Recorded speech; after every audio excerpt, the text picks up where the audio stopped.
पाकिस्तान भारत से ज्यादा fast grow हो रहा है। पाकिस्तान साइंस में भारत से 2 कदम आगे है। इनफैक्ट पाकिस्तान भारत को स्पेस सेक्टर में पछाड़ रहा है। अगर मैं ये सारी बातें कहूँ तो आप मुझ पर हंसेंगे, लेकिन एक जमाना था जब ये तीनों स्टेटमेंट्स सच थे। यस, पाकिस्तान भारत से पहले स्पेस में पहुंचा था। तो आज भारत पाकिस्तान से आगे कैसे निकला? एक हीरो की वजह से। उस हीरो का नाम है विक्रम साराभाई। आज हम टीवी पर क्रिकेट मैच एंजॉय करते हैं, IIM अहमदाबाद में जाने के सपने देखते हैं या फिर इसरो के अचीवमेंट्स देखकर प्राउड फील करते हैं। लेकिन ये सारी बातें सिर्फ एक इंसान के विजन की वजह से पॉसिबल हुई हैं। आज का वीडियो भारत और पाकिस्तान के स्पेस वॉर के बारे में है। लेकिन वीडियो शुरू होने से पहले एक बात, ये वीडियो देखने वाले सिर्फ 30% लोगों ने चैनल को सब्सक्राइब किया हुआ। अगर आप यहाँ पर नए हैं और आपने सब्सक्राइब नहीं किया है तो प्लीज वो सब्सक्राइब बटन प्रेस कीजिए। ये आपके लिए तो फ्री है, लेकिन इससे हमारी बहुत हेल्प होती है। चैप्टर 1, कौन थे विक्रम साराभाई? विक्रम साराभाई जो भारत के one of the richest family में पैदा हुए। उनके हाथ में कैम्ब्रिज की डिग्री थी, उनके पास पैसा था और भारत के बाहर काम करने की अपॉर्चुनिटी थी। लेकिन उन्होंने एक ऐसा डिसीजन लिया जो हमारी सोच के परे, भारत में रहने का डिसीजन। क्यों? क्योंकि उनका एक सपना था, भारत को स्पेस तक पहुंचाने का सपना। जब भी वो ये बात दूसरों को कहते तो लोग उन पर हंसते। इनफैक्ट एक बार न्यूज़पेपर ने हेडलाइन भी प्रिंट की थी, India needs rice not rockets, और ये सच था। 1947 में अंग्रेज जाने के बाद भारत दुनिया के सबसे गरीब देशों में से एक बन चुका था। लोगों के पास खाने के लिए 2 वक्त की रोटी भी नहीं थी। हम फॉरेन एड पर जी रहे थे, अमीर देशों से भीख मांग रहे थे। लोगों ने पूछा, भारत जैसे गरीब देश को स्पेस प्रोग्राम की क्या जरूरत? तो साराभाई ने कॉन्फिडेंटली कहा, भारत एक गरीब देश है, इसीलिए हमें स्पेस प्रोग्राम की जरूरत, क्योंकि स्पेस टेक्नोलॉजी में वो पोटेंशियल है जो भारत की डेवलपमेंट में मदद कर सकती है, हमारे रियल लाइफ प्रॉब्लम सॉल्व कर सकती है। और आज वही तो होता है। स्पेस प्रोग्राम की वजह से हमें वेदर इंफॉर्मेशन टाइम पर मिलती है, जिससे किसान अपने डिसीजंस ले सकते हैं। आने वाले साइक्लोन्स के बारे में हमें टाइम रहते ही पता चल जाता है और इससे डिजास्टर मैनेजमेंट में मदद होती है। हमारे बॉर्डर्स को सिक्योर रखने में स्पेस टेक्नोलॉजी का योगदान है। उन्होंने और उनके दोस्त डॉक्टर होमी भाभा ने अगले कुछ सालों में भारत के लिए कुछ ऐसा कर दिखाया जिससे पाकिस्तान जैसा पावरफुल देश भी पीछे छूट गया। Chapter 2, the space race. बात है 1957 की, जब यूएसएसआर ने एक चमत्कार किया, एक आर्टिफिशियल मून स्पेस में भेजा जिसका नाम था स्पुतनिक। ये आर्टिफिशियल सैटेलाइट था तो बस एक फुटबॉल के साइज का, लेकिन जब ये स्पेस में पहुंचा तो इसने 2 मैसेजेस पूरी दुनिया तक पहुंचाए। एक कि अमेरिका से पहले यूएसएसआर स्पेस में पहुंच गया, और दूसरा, स्पेस में पहुंचना हर देश के लिए पॉसिबल है। कुछ ही महीनों बाद उन्होंने लाइका नाम के एक डॉग को भी स्पेस में भेजा। अमेरिका डर गई। नासा स्पेस रेस में पीछे छूट रहा था। यूएसएसआर की तरक्की अमेरिका के लिए बैड न्यूज थी, लेकिन दूसरे देशों के लिए एक रे ऑफ होप। अमेरिका और यूएसएसआर के स्पेस रेस के बारे में हम सब जानते हैं, लेकिन भारत और पाकिस्तान के बीच भी एक स्पेस रेस चल रही थी। ये है डॉक्टर अब्दुल सलाम, जो पाकिस्तान के सबसे स्मार्टेस्ट माइंड्स में से एक थे। उन्हीं के जीनियस की वजह से पाकिस्तान ने ईयर 1961 में अपना स्पेस प्रोग्राम लॉन्च किया और अगले ही साल एक साउंडिंग रॉकेट भी। भारत के स्पेस प्रोग्राम के 8 साल पहले यूएसएसआर, जापान, इजराइल के बाद पाकिस्तान स्पेस में जाने वाला एशिया का चौथा देश बन गया। लेकिन उन्होंने ये किया कैसे?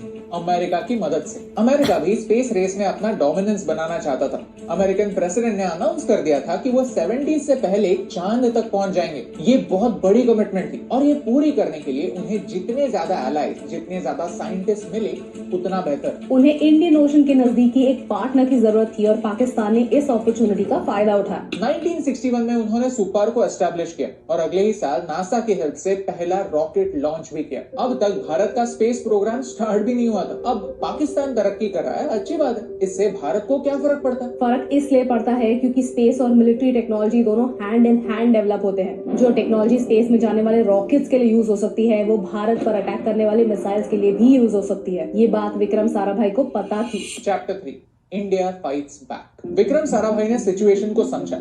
उनके पास एक लंबी लिस्ट थी प्रॉब्लम्स की। भारत के पास क्या क्या नहीं था? इंफ्रास्ट्रक्चर नहीं, ऐसे लोग जो भारत को लीड कर सकते हैं नहीं, अच्छे साइंटिस्ट को देने के लिए पैसा बिल्कुल नहीं। At that time India had nothing but we had hope. उन्होंने इन सारे प्रॉब्लम्स को वन बाय वन एड्रेस करना स्टार्ट किया। एट द सेम टाइम एक और लिस्ट बनाई, अपने स्ट्रेंथ्स की लिस्ट। विक्रम साराभाई खुद कॉस्मिक रेस के फील्ड में एक्सपर्ट थे।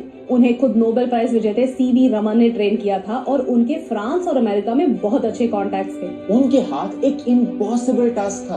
बिना किसी स्पेस प्रोग्राम के, बिना इक्विपमेंट के, बिना पैसे के दुनिया को कन्विंस करो कि भारत के स्पेस सेक्टर में इन्वेस्ट करें। हम में दम है, और इससे पूरी दुनिया का फायदा हो सकता है। और उन्होंने ये करके दिखाया। अमेरिका ने अपने अपाचे रॉकेट्स प्रोवाइड किए, फ्रांस ने फ्री में पेलोड प्रोवाइड किया।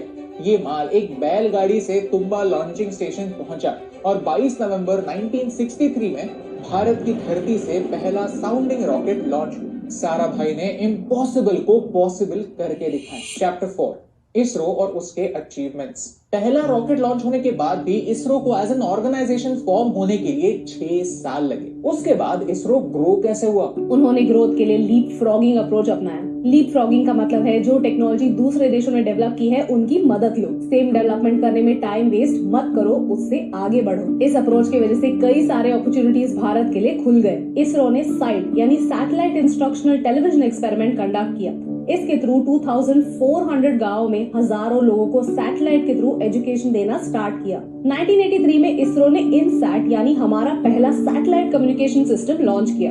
हम चांद और मंगल पर ऑलरेडी पहुंच चुके हैं और अब वीनस पर जाने की तैयारी हो रही है। Whereas पाकिस्तान इसी स्पेस रेस में पीछे छूट गया, इतना कि उनके पास आज भी अपनी इंडिजिनस सैटेलाइट लॉन्चिंग सिस्टम नहीं। उनका टारगेट है कि वो 2040 तक खुद के सैटेलाइट्स खुद लॉन्च कर पाए और भारत दूसरे देशों के लिए सैटेलाइट्स लॉन्च कर रहा है, रिकॉर्ड्स बना रहा है, प्रॉफिट कमा रहा है। Chapter 5, so what went wrong with Pakistan? Point पर आता है। इस पूरी कहानी में सुपार्को यानी पाकिस्तानी स्पेस प्रोग्राम पीछे क्यों छूटा? पाकिस्तान भारत से स्पेस रेस में क्यों हार गया? क्योंकि भारत ने साराभाई के विजन पर फोकस किया, एडवांस टेक्नोलॉजी के एप्लीकेशन से रियल लाइफ प्रॉब्लम सॉल्व करने पर फोकस किया, और पाकिस्तान ने वेपन्स डेवलप करने पर फोकस किया, भारत को डिस्ट्रॉय करने पर फोकस किया। पाकिस्तान के पीएम ने खुद कहा था, the people of Pakistan will go hungry, we will eat grass but we will get our ball। Pakistan और भारत की कहानी डॉक्टर विक्रम साराभाई और डॉक्टर अब्दुल सलाम की कहानी समझने पर क्लियर हो जाती है।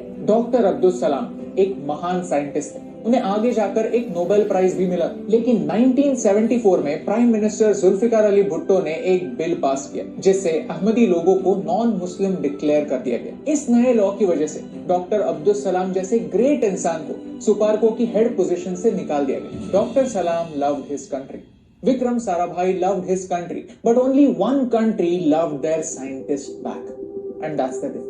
ये स्टोरी पाकिस्तान को कमजोर या फिर नीचा दिखाने के लिए नहीं है, उनकी पॉलिटिकल गलतियों से सीखने के लिए है। खुद से सवाल पूछने के लिए है कि क्या हम आज भी अपने साइंटिस्ट की उतनी ही इज्जत करते हैं जितनी पहले किया करते थे। The truth is I don't know. When we had nothing we had hope and we still manage to do so much. लेकिन आज तो हमारे पास सब कुछ है, तो फिर क्यों हम रिसर्च और डेवलपमेंट पर और खर्चा नहीं कर सकते? क्यों हम हमारे साइंटिस्ट को अच्छी सैलरी नहीं दे सकते? ये सवाल हमें एज अ कंट्री पूछने की जरूरत है। I was spotted by Professor Vikram Sarabhai because I was not highly qualified, but I was working hard. Then he gave the full responsibility to grow.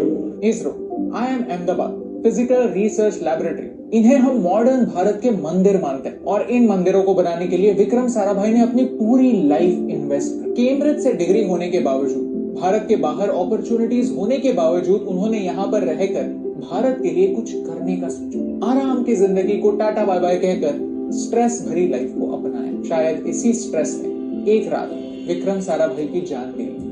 He was only 50।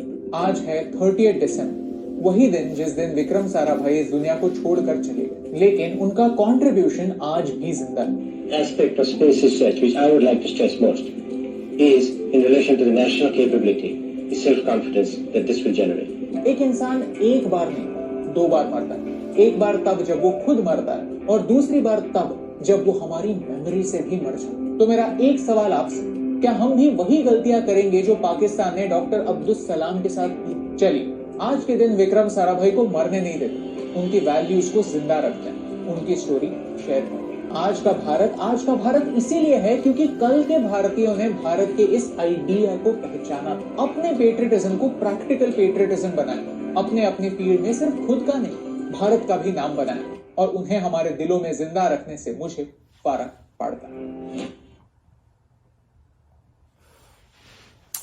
हाँ जी guys, तो जैसा कि आप video देख रहे थे, बिल्कुल भाई ये पहले